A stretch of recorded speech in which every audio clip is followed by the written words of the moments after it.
Good morning, everybody. It's the 30th of January. We're Signal Centre Talking Ball. I'm Joe Neighbour and very pleased to welcome back Steve O'Hare. How you doing, Steve? Yeah, very good. Very relaxed, mate. Good. Yeah. We had 10 days in the sun. Yes. Yeah, it was 10 days in the sun. It was lovely. Yeah. Lucky Well, I you. mean, it was a little bit windy. Lanzarote is a bit windy.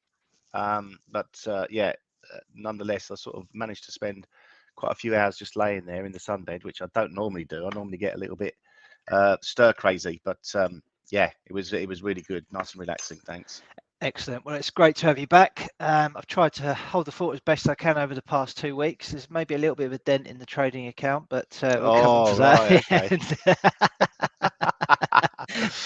Okay. Okay, let's get into the latest headlines then, and then we can get stuck into some charts. As ever, guys, if anybody's watching this morning and wants a view on a market from a technical perspective, our thoughts and opinions on where things may go, please feel free to post them up, and we'll do our best to cover them. Let's take a look at the headlines then. So the US PCE inflation retreats. We saw the index increased 0.1% for December, with the year-on-year rate declining to 5% from 5.5%. Both figures were pretty much in line with expectation, and the core rate is at a 13-month low. The US inflation expectations are slightly lower overall. The University of Michigan Consumer Confidence Index was revised marginally higher to 64.9 from the flash reading of 64.6, with a small dip in current conditions offset by stronger expectations. The one-year inflation expectation index was revised lower to 3.9% from an initial reading of 4%. The dollar's edged higher ever so slightly, secured a net gain on Friday with some corporate buying ahead of the month-end period. And in terms of the weekend, we saw the CFTC data. This is where the data gets recorded on a weekly basis. And we saw there was a further decline in yen shorts. The yen positions were near 21,500 contracts in the latest week from 23,000 the previous week, limiting the scope for further yen short covering. The UK business confidence recovers. The latest UK Lloyds Bank business survey recovered to a 6-month high, with companies aiming to boost employment. The Chinese markets are now reopened after a week-long holiday and a pretty mixed opening. There were reports that there would be further measures to boost consumption and extend lending programs. And then we come on to this next week. It's really quite a big one with some huge decisions ahead. We've got the Federal Reserve, the ECB, and the Bank of England all set to announce their latest policy decisions this week. The consensus forecast is that the Federal Reserve will increase rates by 25 basis points, taking the overall rate to 4.75.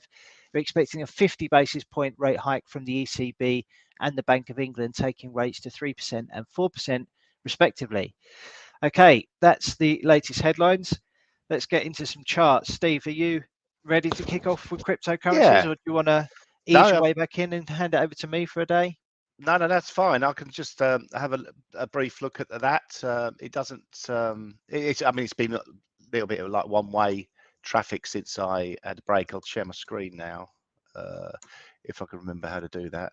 Let me see. Share screen. Right. Am I sharing the right one? Yeah, I am. Yeah. Yeah. So looking at the weekly chart to start with, just as we're starting a new week, we can see the bullish move continued while I was away, and we've pushed higher. We're approaching now quite a key resistance level up at 25,400.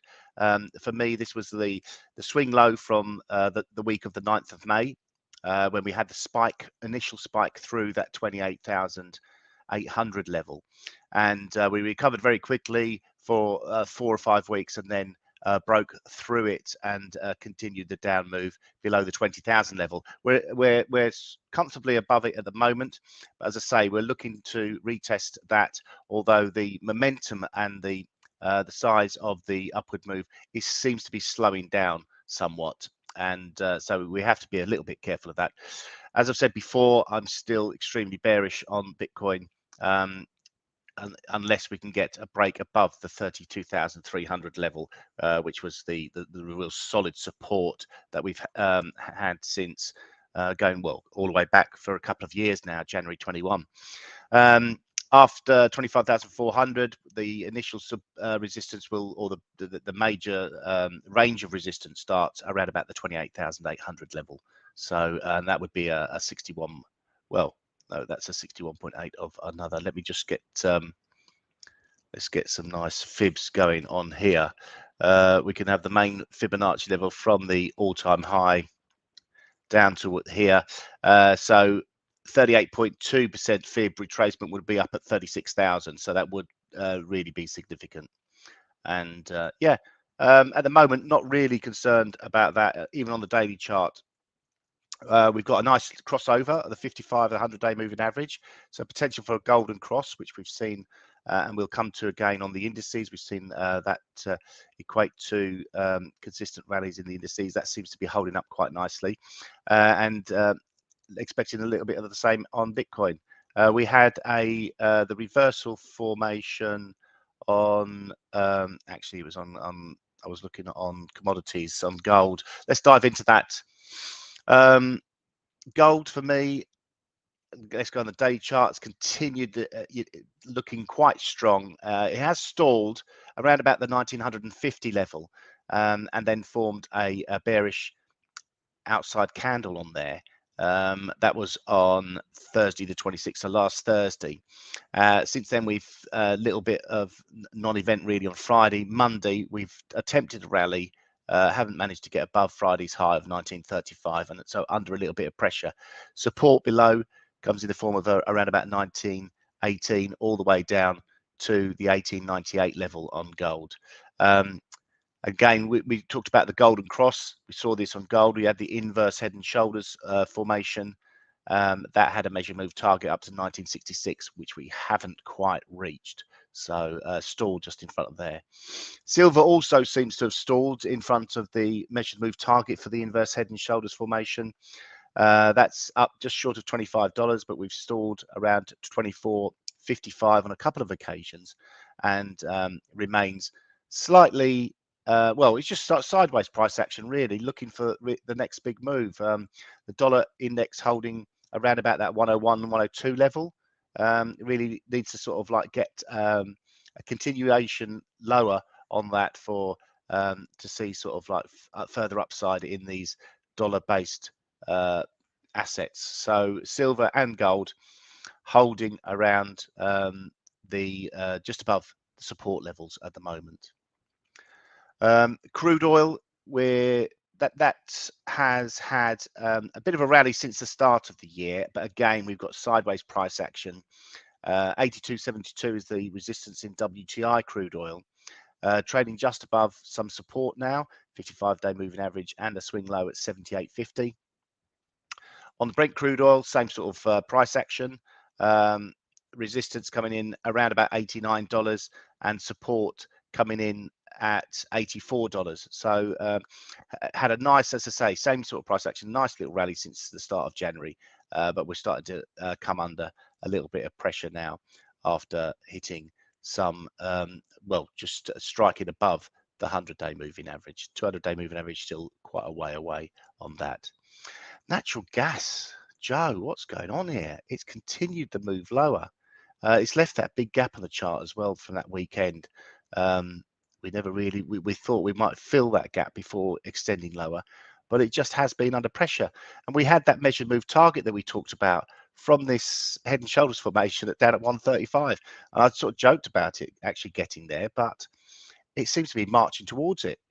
How is that not sort of like filtering through into the, I mean, it needs to filter through, it will eventually filter through into the real economy, but it's taking its time, obviously, because all them gas producers want to keep hold of their greedy little profits, don't they? So yeah, that's continues to look bearish on the natural gas. Don't catch a falling knife. That's the only sort of advice I can give on that. Yeah, I mean, you should find real support coming in around about the 150, 160 level, but 135.5 measured move target looks a little bit more like it could be heading that way. Wow, doesn't it? Yeah. I mean, we had a one-way sort of traffic. yeah, death cross on that on 16th of November 22. I mean, when you get these golden crosses, death crosses, it's always nice. It's better when the actual the slower moving average, which is obviously 200-day moving average, is actually moving lower as well. When we did get that crossover, it was actually moving higher, while the 55-day moving average was moving lower. So yeah, but it is still it's played out really, really nicely. Yeah, great to sort of like look back on those and think, wow, if only. Yeah, always the way, right? Yeah. Okay. Yeah. Okay. Yeah, I've covered all of that. Yeah, let's take a look at dollar and see what's going on in the crosses. Yeah, let's do that. Okay, dollar index. So as we mentioned in the headlines, the dollar price has stabled a touch. It's fallen towards this support level that we've found at 101.52. And we can see that the candles over the recent sessions are starting to flatten off a little bit. The ranges are becoming a bit smaller. The wicks on the candles are becoming a bit larger. So a little bit of indecision here. But the fact that we're holding this support, which is also a previous support from back here in May, suggests that maybe we will see some sort of corrective move higher in dollar index. I've got this arrow drawn here because it is my bias, I think, that we will get some sort of correction soon on the dollar index, potentially towards 103.45. All in all, the trend remains lower following the completion of this head and shoulders, the measured move of which is all the way down here at 95.90. So still long term bearish, but in the short term, given that we've seen such a big move to the downside and no real corrective moves higher, I do think that at some point maybe we'll get some sort of corrective move. I was looking at the RSI as well just to see if there was any kind of bullish divergence that was occurring there. We can see that the RSI has been flatlining around this kind of levels, and arguably made a higher low there on the 25th of January, which we didn't see with the price. So maybe that is some small indication of bullish divergence, maybe clutching at straws a little bit there, to be honest. But yeah, it's holding here for now. And obviously, as a result of that, it means that Euro US dollar is holding at resistance as well at this 50% Fibonacci retracement level that we've got in yellow. The move higher in recent weeks has been very steady indeed. Any pullbacks to that trend line have attracted fresh buying opportunities. But the 50% fib level of this entire down move, which started all the way back here in January 2021, is fast approaching. So maybe we will see some sort of reaction close to or at that level, which could trigger a bit of a pullback in prices.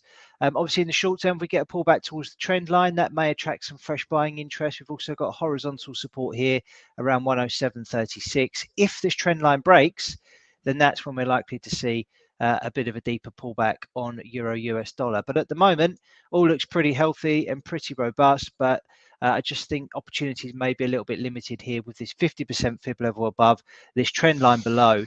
You're going to have to be pretty tight on your entries if you wanted to trade this, as this becomes a bit tighter and tighter as we approach potentially an inflection point where we're either going to get a break higher or a break lower. Okay, so let's take a look at cable. Again, bashing its head against resistance here at 124.30. Again, we can see larger wicks now forming on these candles, a few indecision candles as well.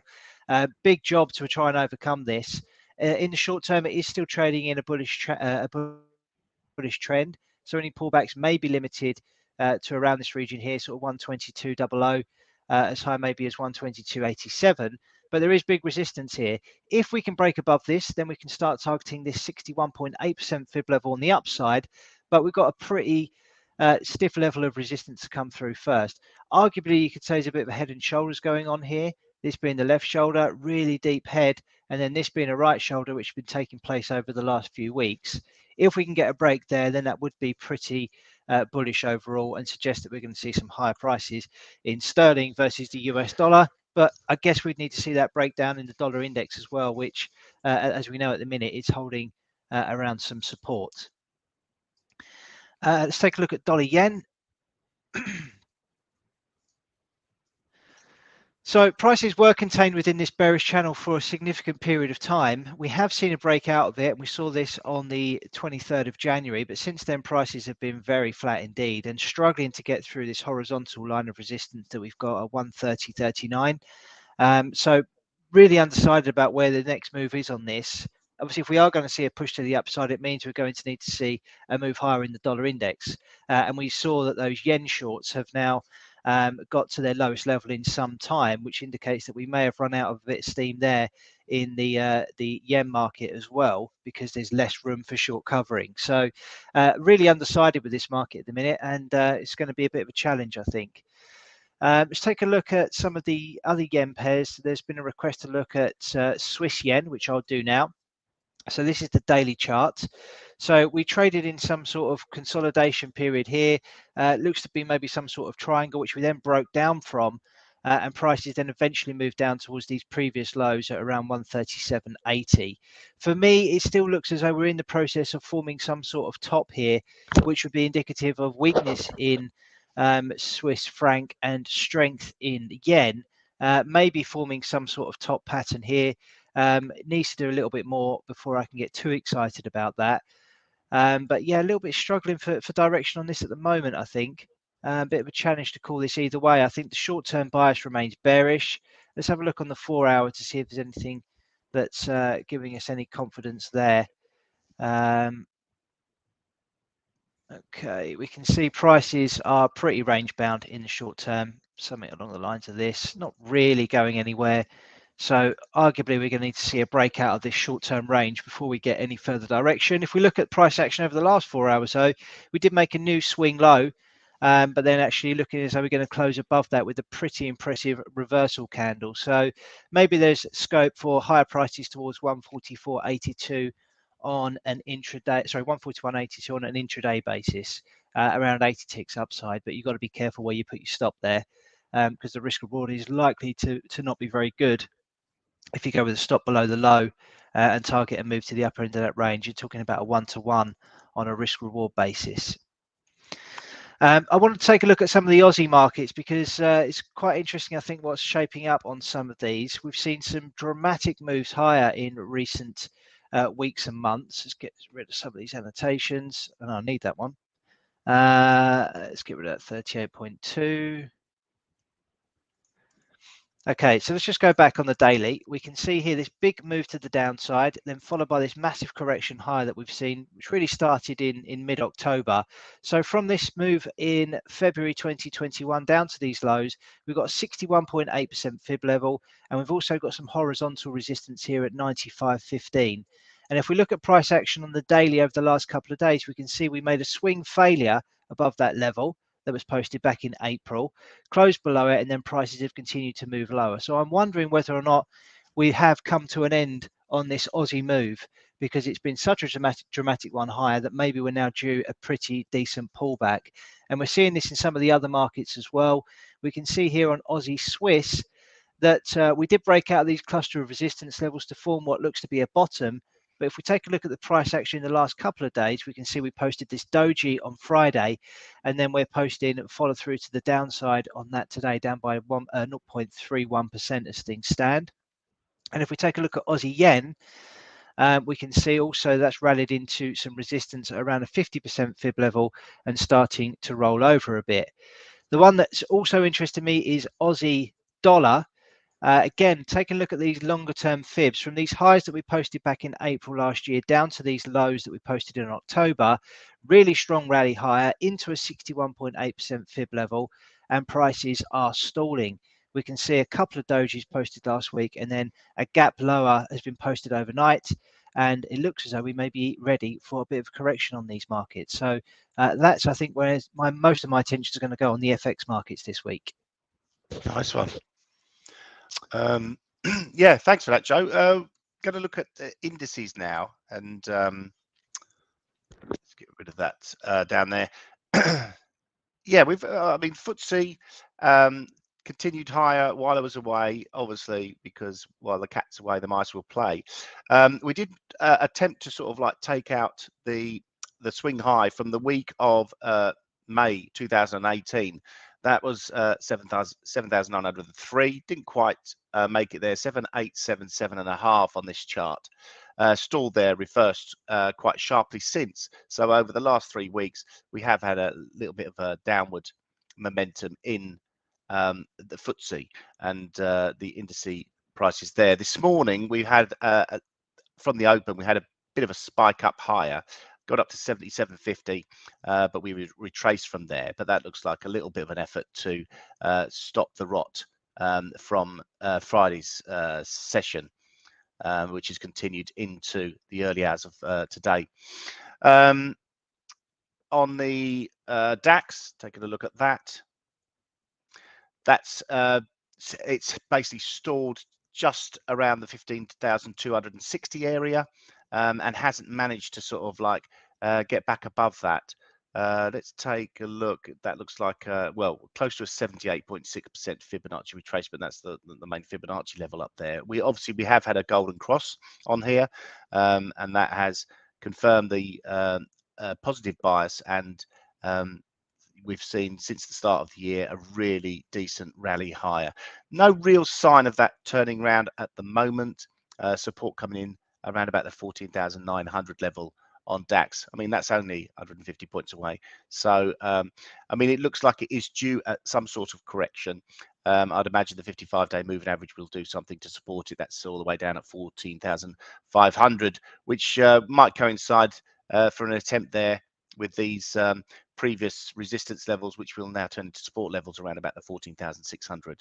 So at the moment, just stalled on the DAX, looking for a little pullback to confirm the positive bias.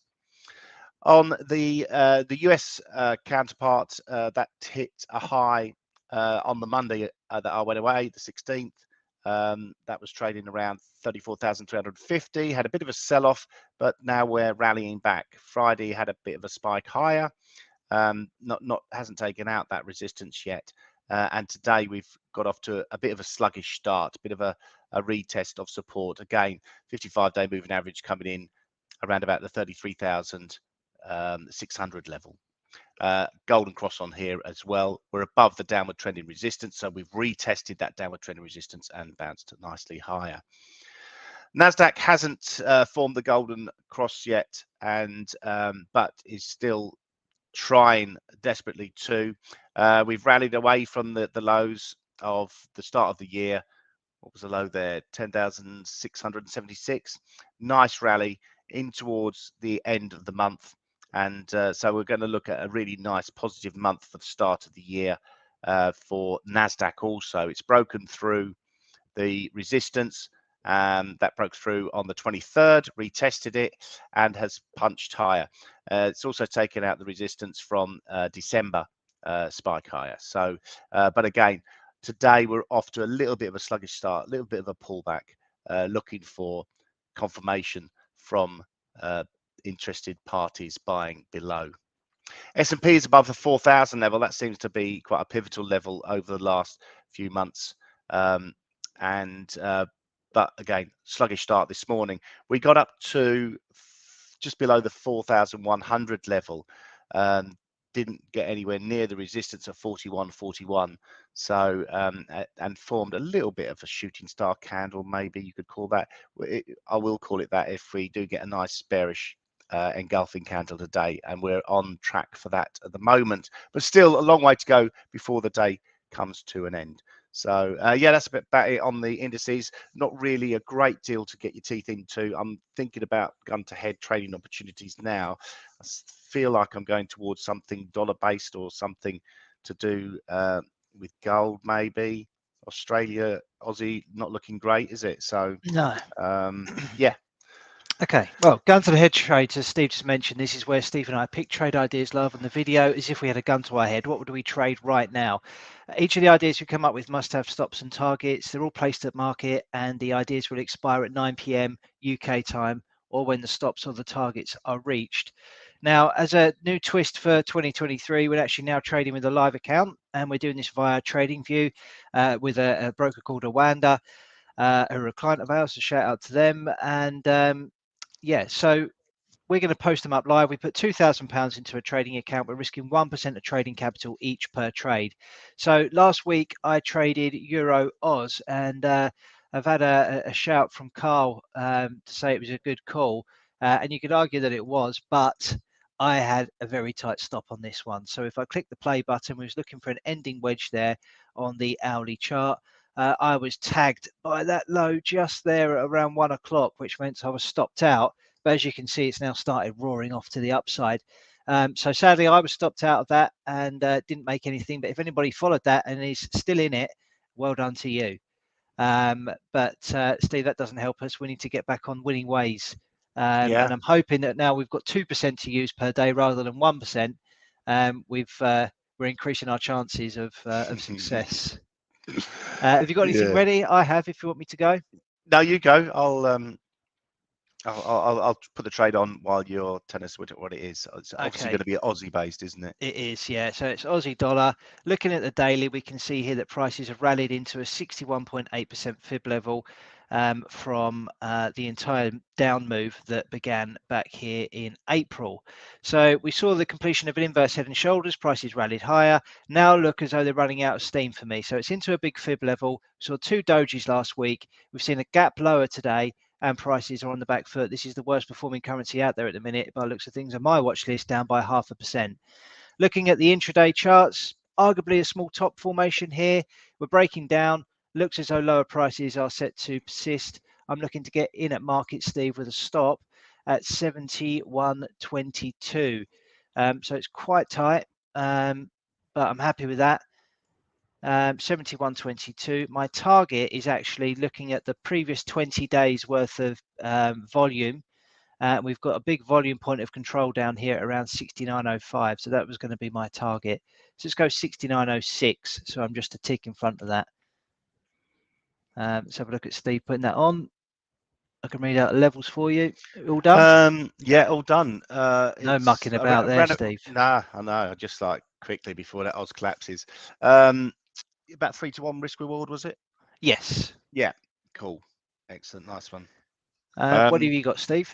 I'm going to go with. I'm going to sell gold, Joe. I'm just sort of like looking at the last couple of days of price action, or last week's price action was a real sort of indecisive week, and on the back foot this morning, bearish engulfing forming on the 4-hour chart. Just about, I mean, the cloud is there to support it, so it's going to be. It feels like it's going to be one of those flipping a coin sort of trade ideas, but also on the daily chart, we got that bearish outside candle on Thursday, and Friday didn't really sort of like recover. So I'm thinking could get, if we do get a break of this 1916 level, we should get like a nice little aggressive move lower. So I'm going to go with that. Just go through the trade idea, create new order. I want to sell it. I want to sell it at market. I want a 1% risk and sell it at market 1922. My stop around about 1936. Oh, that's not great. It only sells 1 unit then, Joe, doesn't it? Target of around about the 1900 level. Does that give us anything to get our teeth in? No, not really enough. I need to sort of like maybe keep the stop a bit tighter than that. So there's no micro lots on gold, is there? With Oanda? No, doesn't look it. No, maybe not. Maybe I've got to look for, well, like silver. Yeah, actually silver was the other one. I'm in an argument between the two. And actually silver feels to me a little bit maybe better value because it just hasn't really had the move that gold has had. How does that look? So looking at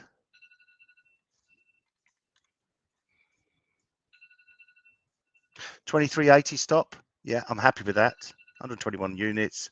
Targeting a move to 2280. That looks decent 4-to-1 risk reward. And he's there on. There you go. And I'm on. Okay. Lovely. Okay. Right, lovely. Yeah. Right, okay, let's have a look at the day ahead then. So in terms of data-wise, overnight we've got the China PMI index. That's out at 1:30 a.m. UK time tomorrow. Then for the rest of the week, we've got the US ISM manufacturing and also the US Federal Reserve policy decision, which is due out on Wednesday. And then on Thursday, we've got the Bank of England policy decision as well as the ECB policy decision. And then we've got Non-Farm Friday as well on the 3rd. So plenty going on this week. And of course, we'll do our best to go through each of those data points, give you the previews, what the forecasts are going to be, etc., and also discuss what we believe the market reaction will be. So going to be a busy week. Bit of a lighter one to start the week in terms of economic data. So let's ease our way back in, Steve. Hopefully we can get off to a good start with these trades and then, set ourselves up for the rest of the week. Definitely. Nice one, Joe. Cool. Right. Have a great day, everybody. We'll catch you in the morning. Cheers. Bye.